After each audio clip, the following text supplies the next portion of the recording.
আসসালামু আলাইকুম ওয়া রাহমাতুল্লাহি ওয়া বারাকাতুহু। আলহামদুলিল্লাহি রাব্বিল আলামিন ওয়াস সালাতু আলা নাবিয়িল আমিন, আম্মা বা'দ। প্রিয় দর্শক, সকলকে জানাচ্ছি অনেক ভালোবাসা। মানুষের জীবনের সবচেয়ে দামি সম্পদ হলো চারিত্রিক পবিত্রতা, কিন্তু অনেকে এই সম্পদকে সংরক্ষণ করতে পারে না। নানাভাবে নানা কাজের মাধ্যমে এই সম্পদকে নষ্ট করে ফেলছে। তার মধ্য থেকে একটি হলো পরকীয়া। পরকীয়া কাকে বলে? পরকীয়া হলো বিবাহিত নারী পুরুষ স্বামী স্ত্রী ছাড়া অন্য কারোর সঙ্গে বিবাহ বহির্ভূত প্রেম ভালোবাসায় লিপ্ত হওয়া, অথচ এটাকে ইসলাম হারাম সাব্যস্ত করেছে। শুধু এতটুকুই ক্ষান্ত নয়, বরং এর জন্য আল্লাহ তাআলা ভীষণ শাস্তির তার জন্য রেখেছেন। ইসলাম হলো মনোনীত ধর্ম, আল্লাহ তাআলার প্রিয় ধর্ম। ইসলাম হলো নীতি ও আদর্শের ধর্ম। অন্য কোনো গায়রে মাহরাম নারীর সঙ্গে প্রয়োজন ব্যতীত কথা বলাকে ইসলাম নিষিদ্ধ করেছেন, দেখা দিয়া তো হারাম সাব্যস্ত করেছেন। এই লক্ষ্যে আল্লাহ তাআলা ইরশাদ করেন, কুল্লিল মুমিনিন ইয়াগুদ্দু মিন আবসারিহিম ওয়া ইয়াহফাযু ফুরুজাহুম যালিকা আযকা লাহুম ইন্নাল্লাহা খাবীরুম বিমা ইয়াসনাউন।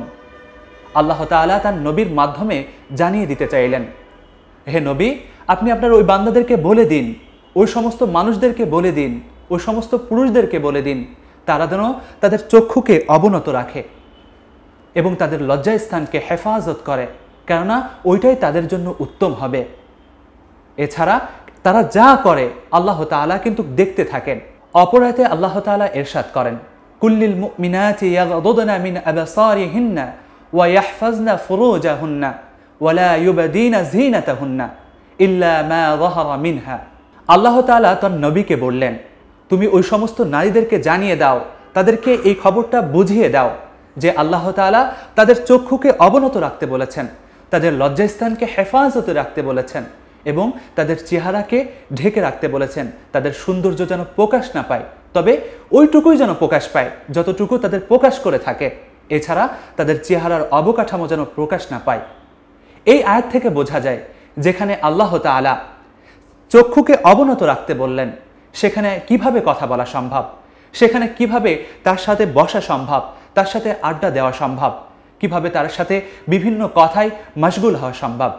এই আয়াত দ্বারা সেটা স্পষ্ট হয়ে যায় যে এটা কখনোই করা যাবে না। কেননা বিশ্বনবী সাল্লাল্লাহু আলাইহি ওয়াসাল্লাম বান্দাদেরকে সতর্ক করে দিচ্ছেন, মানবদেরকে সতর্ক করে দিচ্ছেন যে তোমরা যেন নারীদেরকে নিয়ে নির্জনতা অবলম্বন না করো, কেননা এটা হলো তোমাদেরকে জিনার দিকে মাইল করে দিবে, তোমাদের খারাপ কাজের দিকে মাইল করে দিবে।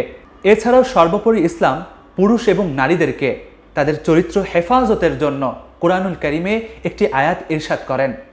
এই আয়াতের মাধ্যমে তাদেরকে জানিয়ে দেন, আয়াতটি হলো লা তাকরাবুজ জিনা ফাইন্নাহু ফাহিশাতাও ওয়া সাআ সাবিলা, যে তোমরা জেনার ধারের কাছেও যেও না, কেননা এটা হলো জঘন্যতম অপরাধ।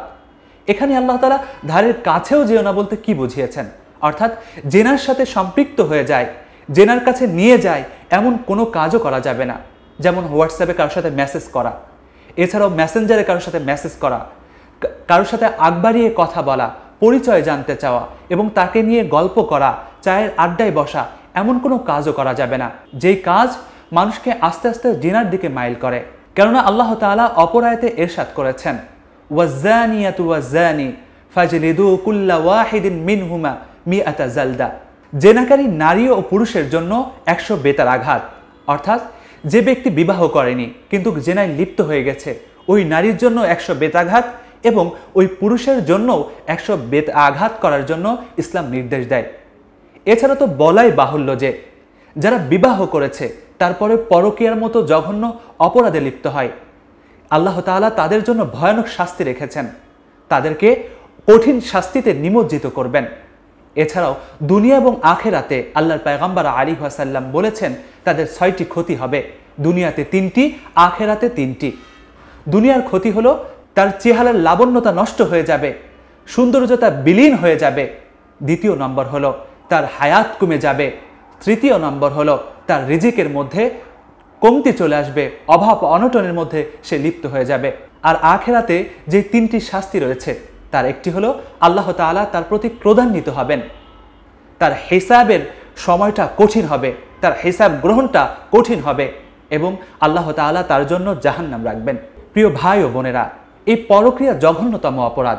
এই পরক্রিয়ার মাধ্যমে সে যেমন পুরুষ এবং নারীর কাছে অর্থাৎ মানুষের কাছে যেমন সে অপছন্দের পাত্রে নিপতিত হয়, তেমনিভাবে আল্লাহ তাআলার কাছেও অপছন্দ এবং ঘৃণার পাত্রে নিপতিত হয়।